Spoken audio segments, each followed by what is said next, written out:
example, the story was so sad. He had just qualified to go to the university, and his ambition was to go complete his studies, come and build a house for his mother. And he was not able to do that. But we all got together with the county government of Makueni, we were able at least to give that lady a house within 1 month when we were burying Brian. So that was in 2023. In 2024, young Kenyans, the Gen Zs, caught world attention, and even today I'm quite sure the international community is watching. I've heard the BBC and others. The lead item is about remembrance of the very brilliant and bold young Kenyans who came to the streets to, again, in furtherance partly to the issue of high cost of living, but they were now saying this was now being strongly enshrined through the infamous finance bill of 2024. So they came out, armed only with bottles of water, their national flags, and their telephones. And they did what actually became a very heroic action. So today we want to remember them. I remember, for example, Eric Kialo was shot on the head by a sniper's bullet, and remember young Kennedy Odhiambo very innocently in Rongai. We had the testimony of his mother when we went for the memorial service at All Saints Cathedral. Young people. And then after that, the culture of abductions followed. They didn't stop at killing the young Kenyans, but they followed this now with high-handedness. The Sumbarus, the famous Sumbarus. I remember, by the way, in 2023, I was myself put under house arrest. I was not allowed to come out because previous week we went all the way to Hotel and other places. We were all over. So brutality has been the order of the day of this Kenya Kwanza administration. Now, today, we just want to remember these young people. Yesterday, when we were launching the People's Restorative Justice Commission, we made it very clear that our intention today was to come and lay wreaths in remembrance of these young people. And I think that is, as their parents are entitled, and other Kenyans are entitled. We also actually said clearly, we've been saying it, today is a public holiday. Indeed, it is now going to, is it 9 o'clock? And I've never seen the streets of Nairobi being so clear, easy traffic today. A lot of Kenyans have chosen to stay at home in sympathy with what happened on the 25th of June, 2024. That is where we're here.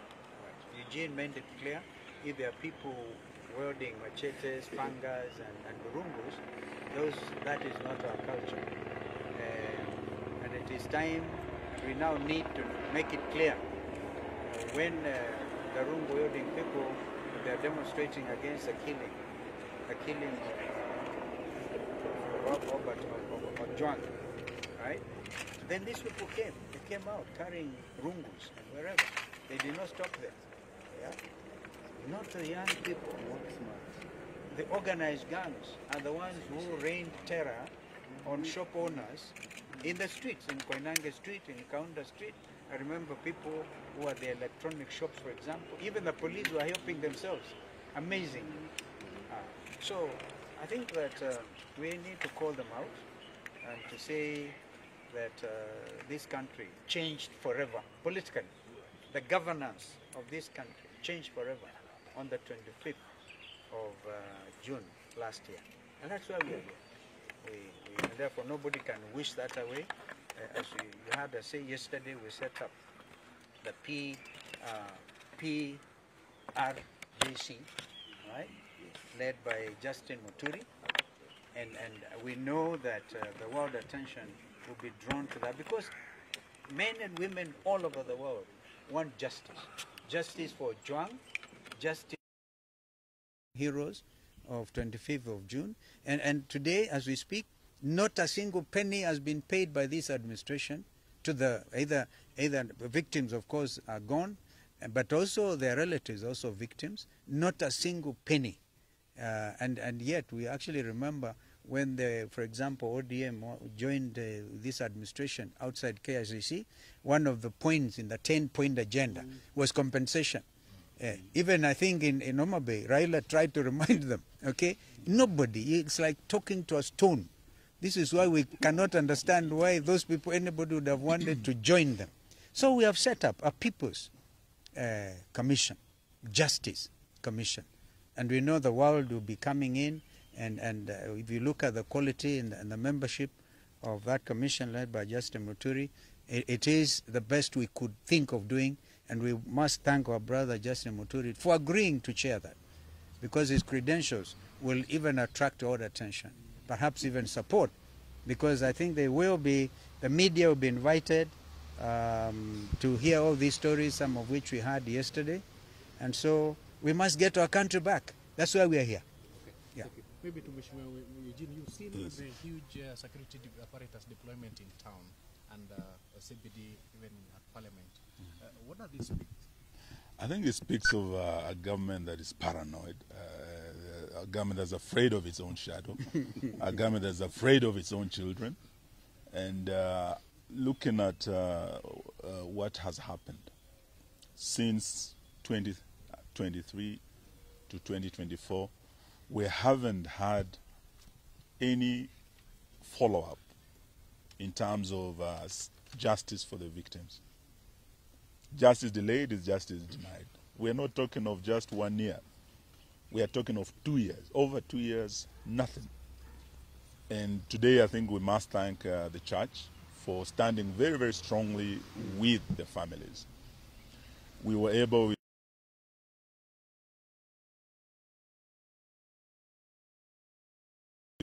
and we had all churches coming together, the evangelicals, and they all came together, and we prayed with the families and the victims of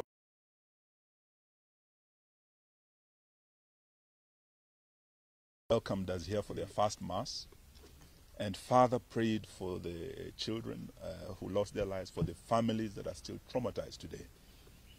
The Catholic Church has also, as of yesterday, announced prayers for the families this coming Sunday, 29th, across the country in all the churches. This really is very comforting for the families. Looking at a system, a government that is very insensitive, that does not care or has no intention of rendering justice to the victims. So as the People's Opposition, I think today we are here to stand in solidarity with the families. Some of them were with us yesterday. Some of them were with us for Mass this morning. And we have flowers. We want to march with these families just to Parliament across the road to lay these flowers at the gates of Parliament where our slain heroes fell. That is why we're here today. And we're asking Naruto and his government, the least, you kill these children. They were unarmed. Today they are coming unarmed to commemorate, to remember their brothers, their sisters, their fallen colleagues. The least you can do is allow them to commemorate, allow the families to mourn. But for you to unleash the heavy security we are seeing here today, and the goons that we know have been mobilized and on their way to this town, is really adding insult to injury. We will not accept this, and we'll stand with the families. Thank you. Thank you. As our leaders have said, we are here to observe this day, the 25th of June, when we lost our children to police brutality. I think I just want to reiterate that this day is a very special day for Kenya. It's a day that the least that this government can do is step back and let Kenyans do what they want to do today, to mourn their children. It's very unfortunate that the government would want to dictate to parents, to brothers and sisters, how they will mourn their children. A government can never do that. Let parents come out, let brothers and sisters come out, let Kenyans come out and mourn our children, and we shall retreat back home. We'll have sent the message, we'll have honored these children who are our heroes. in Parliament, I'm here with my Deputy Minority Leader from the National Assembly. As members of Parliament, we shall go to Parliament and lay wreaths in commemoration of the children that were killed in Parliament.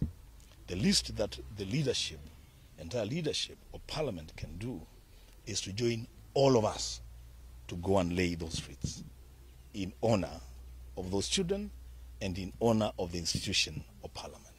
I thank you. All right. Maybe Minority Leader. Parliament today is surrounded by very interesting. Yeah, thank you. You know, I'm a member of the House Business Committee of the National Assembly. And the last 3-4 weeks, every time we have our meetings, one of the agendas that comes up is that on the 25th of June this year, we shouldn't remember our fallen heroes. And it's surprising.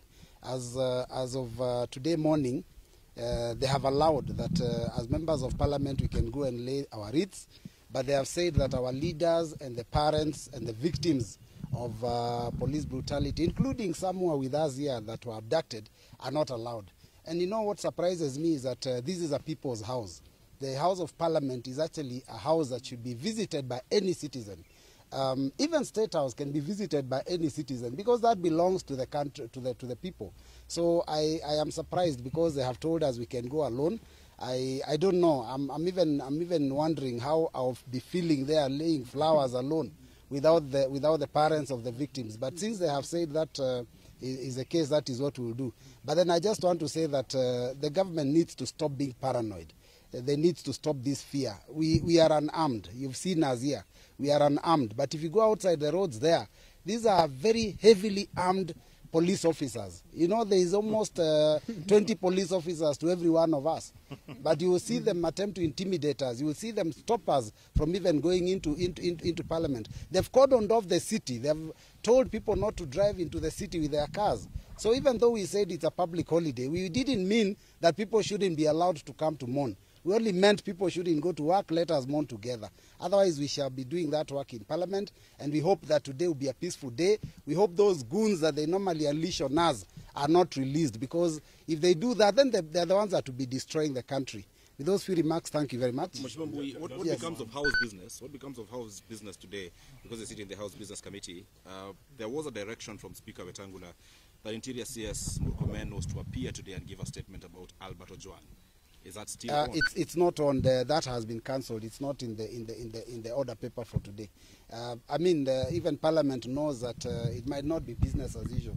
But I've heard the Interior CS has been walking the streets of Nairobi with Arungu himself, trying to intimidate Kenyans. I think those are the mistakes. They keep making mistake after mistake. He should just stay in his office, allow the police to keep peace. And by the way, they don't even need to be in riot gear. We are not coming to riot. We're just coming with flowers. I don't know whether anyone saw someone hit someone with a flower and hurt them. I think on behalf of the victims, we can have Kavuli represent the rest. So we've come today here to celebrate this special day for us as young people of this country. 25th is very special because that's when the young people, you know, changed the political landscape of this country. We want to say that the police should not be tear gassing people who are shooting us. We are very peaceful, as always you've been peaceful. We want to request the police to give us some time to celebrate in peace. As my leaders have said, we would like to go and lay flowers in Parliament, though we've seen that they put some wire meshes there. Maybe they want to electrocute us. We don't know. But we hope that police are going to restrain themselves from shooting or tear gassing peaceful protesters. I want to request all young people in the country to come in large numbers and air their views, march peacefully. As Robert has said, Parliament is a house of the people. We are allowed to go there anytime we want, so long as we are peaceful, so long as we won't cause violence. And so, to conclude, I want to ask William Ruto, the president, if he's not able to lead this country, he can simply resign. We have other people who can lead this country. He doesn't have to be the president anyway. and you can't lead people by force. So if he's not able to lead this country, he should just step aside. We have another election. We elect the person or the people who are going to represent us. Thank you. Okay. Perhaps, Excellency, SKM, you had spoken earlier, but please speak to this. I like your gear. Thank you very much. Please speak to this. Yeah. The fact that the young people who are to come to the streets today appeared to be very ready for their death. That bad. That's what they're speaking about on social media. That tomorrow I will go to the streets and I will die. What does that speak about this particular country? And the government had stated that yes, Kenyans have a right, according to Article 37, to peaceably and unarmed assemble and demonstrate. Today we are seeing the city, it's like there's a curfew or something for people not to access the city. This government, including the IG, who yesterday assured Kenyans of their right under Article 37, is the same government that today has locked down the city. Please speak to these two issues. The fact that the children are saying we are going to die, but we'll still go to the streets. I can understand as a parent why these children are angry. Because they were mauled down, they were shot and killed, they were maimed. And a year after, and in our case actually 2 years, since 2023, nothing has happened. William Ruto called them treasonous people. They are committing acts of treason, and therefore no sympathy for them. They are rightfully angry, but we want to plead with them because we have seen some of those social posts, some saying that if they die, then they do not want something 2 million shillings or 3 million shillings. They are resolute. Now that anger cannot be ignored. It needs to be nurtured. And we want to assure them that as their parents, we understand their pain. We feel the pain. We do feel the pain with them. Having said that, a barricaded city, what does this mean? William Ruto has declared it now by action that is truly a public holiday. Truly a public holiday. Of course, the damage that comes with this kind of barricading should wholly be attributed to William Ruto's administration.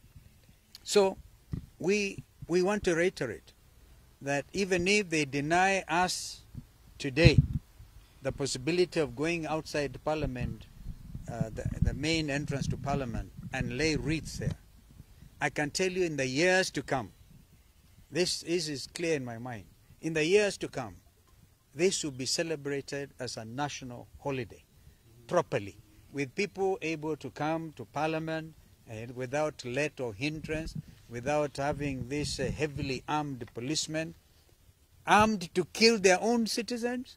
What a shame. So Kenyans must remain bold, Kenyans must remain resolute, and so this is a very important day. In fact, one of the most important days since this country gained independence in 1963. We have had various attempts like amending the Constitution and giving ourselves a new Constitution in 2010. And actually on the strength of this Constitution, these young people came out. Under Article 1, what I'm wearing here is the only thing they were armed with was Article 1 of the Constitution. They are very clear. They're very clear. We have here a document that will stand the test of time. And nobody, no William Ruto, Kanja, or Sakaja can do anything about it. This is a new country. And therefore we must prepare it for the owners, the young Kenyans. As the leader of the united opposition, you repeatedly said that today will be a public holiday to join the young people. What was the plan? You've already mentioned laying of wreaths, which appears, or so far looks like, may not happen. But what did the opposition have in mind when you declared today a public holiday? Because of heavy remembrance. This is not the usual type of remembrance. In 2023, we are not even allowed to come to a church like this, and we really must thank the Catholic Church for their magnanimity and their sense of understanding. In fact, we understand that on the 29th, all the Catholic faithfuls and the Catholic Church, we had this from Bishops Anyolo and Moheria and others, will be commemorating this event Therefore, it was out of a sense of duty and a sense of nationhood that we declared this a public holiday. We didn't want to gain cheap political mileage because we are not the type to do so. It is out of a deep sense of commitment to this country and the welfare and the future of this country that we made those announcements. Yes, no. My question is sort of calling to order the political class. And I know we don't want to mention classes in this particular situation, but this issue of goons, it is an economic disparity question and people taking advantage of that disparity and utilizing people against its own people. Call to order the political class in this issue of goons, please, sir. Goons. Goons. I'm told even the international community have actually accepted that terminology. In their very strongly worded statement yesterday, they have come out and called out because they are partners. Nobody, I've seen an attempt by chairman of a committee in parliament trying to say, oh, non-interference. When it comes to the issue, and here I speak to you as senior counsel and a leader in this country, when it comes to and a former foreign minister, I can tell you this. When it comes to the issue of human rights, they are universal. You cannot run to a corner there called Kenya and plead non-interference. You cannot even talk about Vienna Declaration, right? Because this is a matter that was canvassed seriously before the floor of the United Nations General Assembly and agreed that when it comes to the issue of human rights, particularly basic, and the beauty about our Constitution, 2010, is so strong on the issue of basic rights.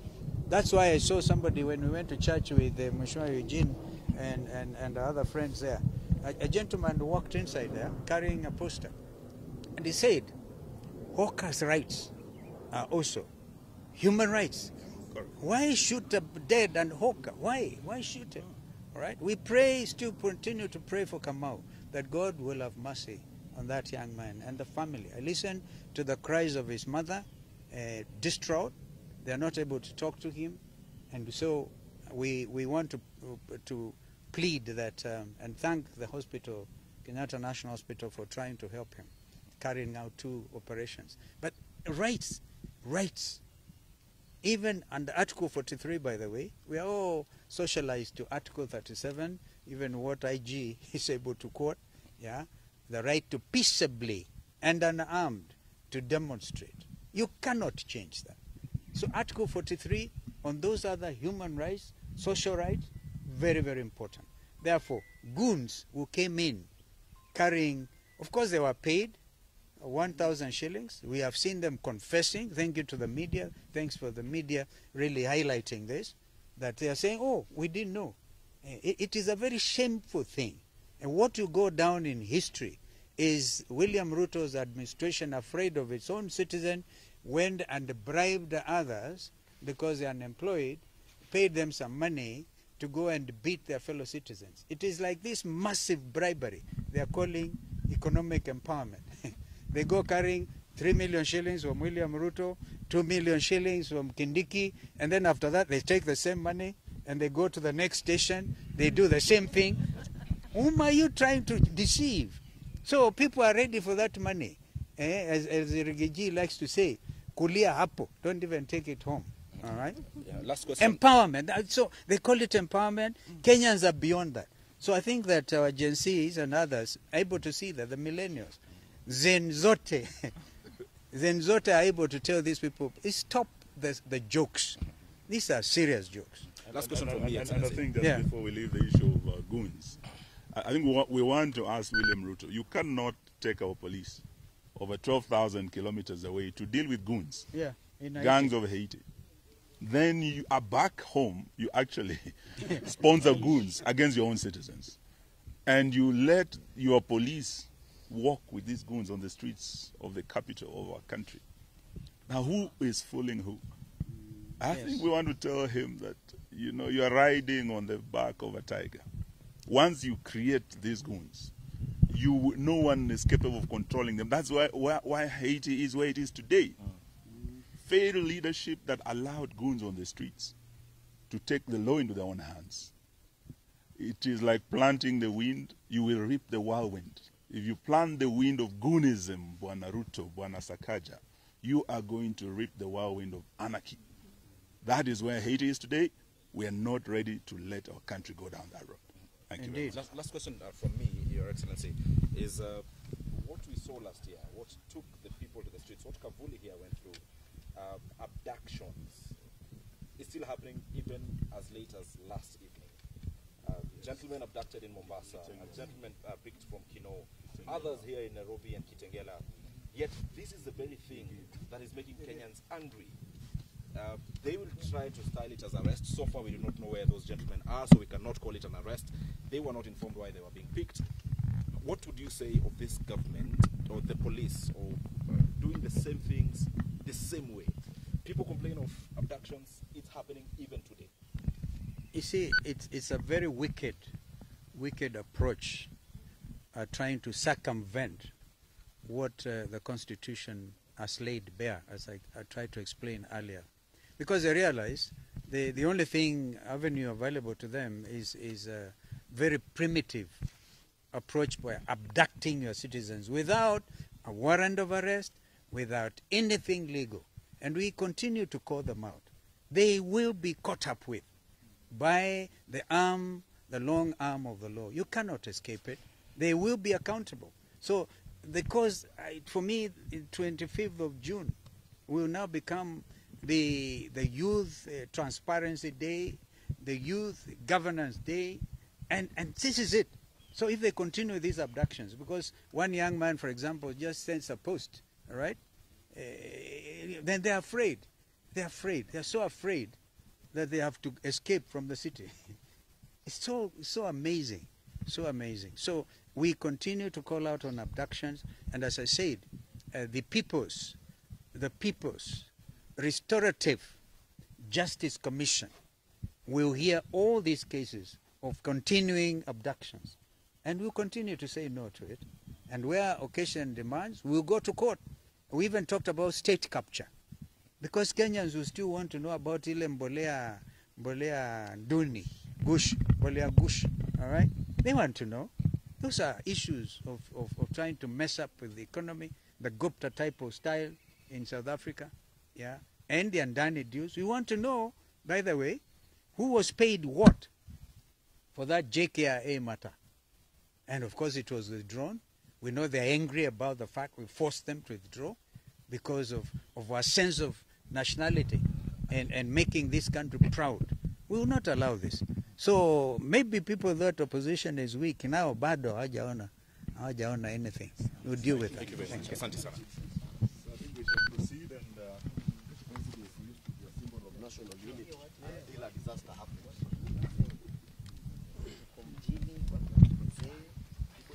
Thank you. Large numbers. We are right in the middle of the city. We shall overcome our fear.